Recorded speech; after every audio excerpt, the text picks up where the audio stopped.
जय हिंद बच्चों।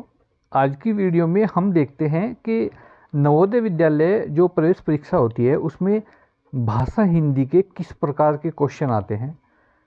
हम इस वीडियो में देखेंगे कि जो अनुच्छेद भाषा हिंदी का आता है उस अनुच्छेद से किस प्रकार आंसर निकालने होते हैं और किस प्रकार में आंसर देते हैं, और जो भी आंसर होंगे वो आपको उसी अनुच्छेद से छांटने हैं। मैं आपको यहाँ पर 2 अनुच्छेद दिखाऊंगा और उन अनुच्छेद के अंतर्गत जो भी क्वेश्चन आएंगे आप स्वयं आकलन कीजिए कि किस प्रकार के क्वेश्चन आते हैं। तो देखिए, ये जैसे कि मैं आपको सबसे पहले निर्देश पढ़ेंगे। हम सबसे पहले निर्देश, इस अनुभाग में 2 अनुच्छेद हैं, 2।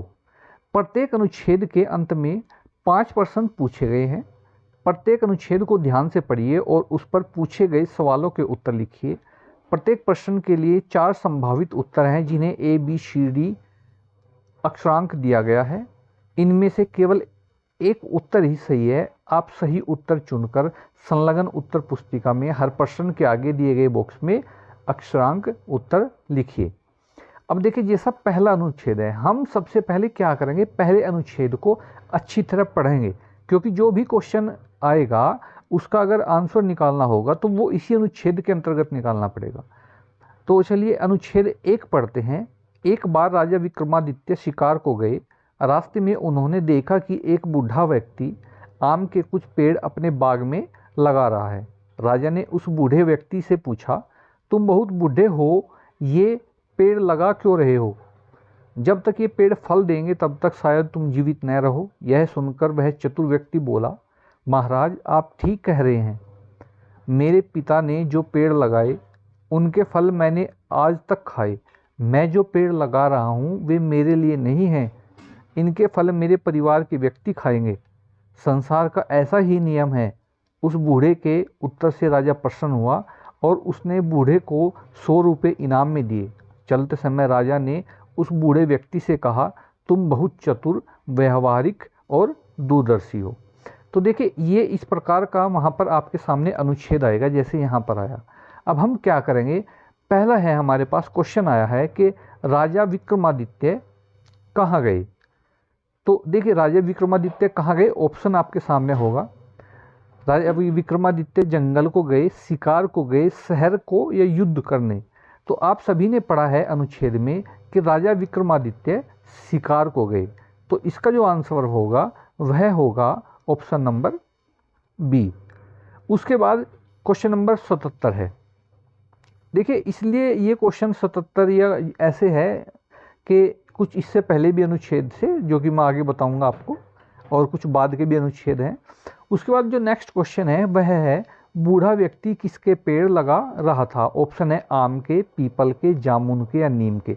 और आपने अभी अभी देखा है इसमें कि एक बूढ़ा व्यक्ति जो था वो आम के कुछ पेड़ अपने बाग में लगा रहा था, इसलिए यहाँ से इसका आंसर आया कि वो आम के पेड़ लगा रहा था।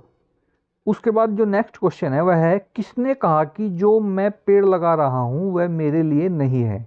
राजा ने कहा, सैनिक ने कहा, पिता ने कहा, या बूढ़े व्यक्ति ने कहा? और आपने अभी अभी पढ़ा है कि बूढ़े व्यक्ति ने कहा कि मैं जो पेड़ लगा रहा हूँ वो मेरे लिए नहीं है, मेरे आने वाली पीढ़ी के लिए है, आने वाली संतानों के लिए है। उसके बाद नेक्स्ट क्वेश्चन, राजा ने बूढ़े को इनाम दिया, कपड़े दिए, खाना दिया, 100 रुपये दिए या सोना दिया? और पैराग्राफ में आपने अभी अभी पढ़ा कि राजा ने उसको क्या दिया था? 100 रुपये।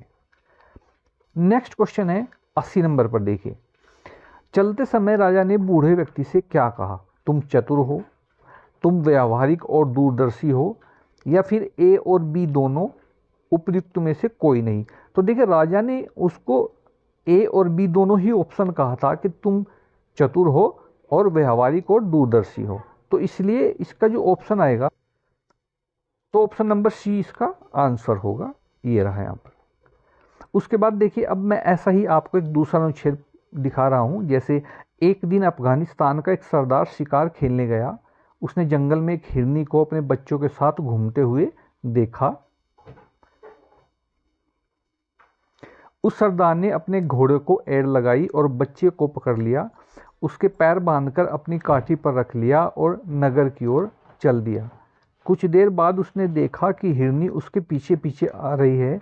उस सरदार को हिरनी पर दया आ गई और उसने बच्चे को मुक्त कर दिया। हिरनी बहुत प्रसन्न हुई और अपने बच्चे के साथ उछलती कूदती जंगल को लौट गई। जब तक वह सरदार उसकी आंखों से ओझल नहीं हो गया, तब तक वह उसकी ओर कृतज्ञता से देखती रही। उसी रात उस सरदार ने एक स्वप्न देखा जिसमें पैगंबर मोहम्मद साहब ने उससे कहा, सुबक्तगीन, तुमने आज हिरनी के ऊपर जो दया दिखाई है उससे अल्लाह बड़े प्रसन्न है। तुम शीघ्र ही अफगानिस्तान के अमीर बन जाओगे। अब इस पैराग्राफ से जो क्वेश्चन आएगा अनुच्छेद से, वह पहला है, कहाँ का राजा शिकार खेलने गया।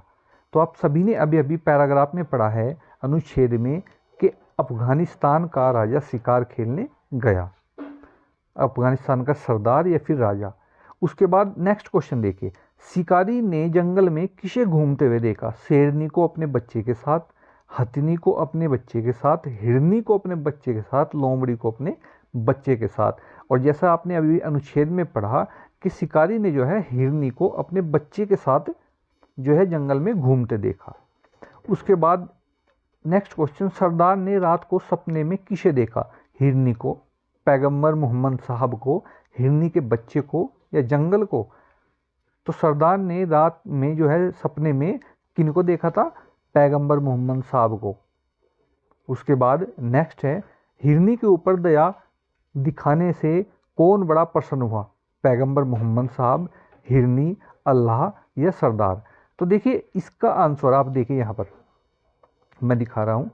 इसमें मोहम्मद साहब ने कहा कि आज तुमने जो हिरनी पर दया दिखाई उससे अल्लाह बड़े प्रसन्न हुए।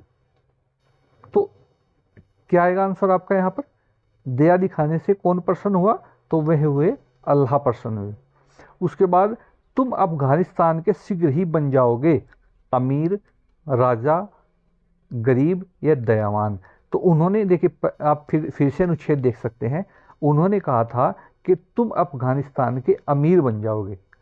तो इसका आंसर क्या आएगा आपका, ऑप्शन नंबर ए, कि तुम अफगानिस्तान के शीघ्र ही अमीर बन जाओगे। तो देखिए इस प्रकार के अनुच्छेद आते हैं। ये आपको एक उदाहरण तौर पे मैंने बताया है, बहुत आसान होते हैं, अच्छे नंबर आते हैं हिंदी में इस प्रकार से। तो ये हमारी वीडियो जो है नवोदय विद्यालय के बच्चों के लिए है। आप ध्यान से इसे देखें, पढ़ें और हमारे चैनल को सब्सक्राइब कर अपने साथियों को शेयर करें, अधिक से अधिक जोड़ें, ताकि हम आपको नवोदय विद्यालय की तैयारी करा सकें। धन्यवाद।